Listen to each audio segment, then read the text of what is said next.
chouchous et lithothérapie sont nés à partir du moment où je travaillais en restauration et que je voulais absolument avoir une pierre naturelle sur moi parce que je crois en tout ça, aux vertus des pierres, etc. Le seul accessoire qu'on avait le droit en cuisine était donc le chouchou. Et donc l'idée est venue naturellement.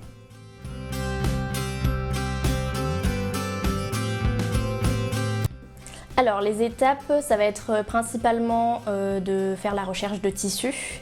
Sachant que avant j'étais coiffeuse, donc de choisir des tissus qui sont respectueux des cheveux, c'est important pour moi. Je les commande, je les reçois, je les lave.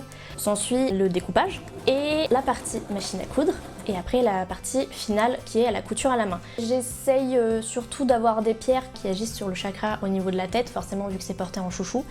Alors ça a pris du temps pour justement trouver un bon fournisseur, un fournisseur de qualité parce qu'il y a beaucoup de faux en lithothérapie. J'ai réussi à trouver un fournisseur qui se trouve en Belgique, qui est spécialiste des sciences de la terre. Il est vraiment à fond sur l'éthique, pas vendre de faux et ne pas surexploiter les personnes.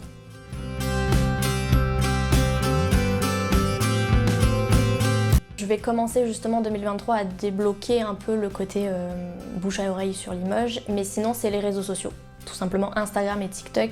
Au début, on est tout seul, forcément, parce qu'on connaît personne, on est sur les réseaux sociaux, on a 0 abonné, donc on a personne à qui se raccrocher, on a personne pour s'entraider, voilà. J'ai de suite montré dès le début justement que j'avais ma machine à coudre, que je montre aussi des tutos, que c'est moi qui l'ai fait pour prouver que c'est de l'artisanat, que c'est pas que de l'achat-revente sur lequel je rajoute quelque chose.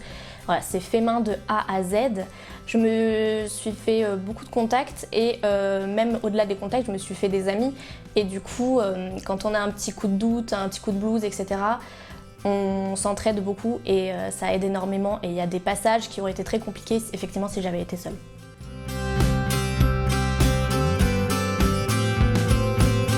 Luna Libra, parce qu'en fait Luna c'est un de mes chats qui a forcément une consonance avec tout ce qui est ésotérique, et Libra tout simplement c'est parce qu'en anglais ça veut dire balance, donc c'est mon signe astrologique.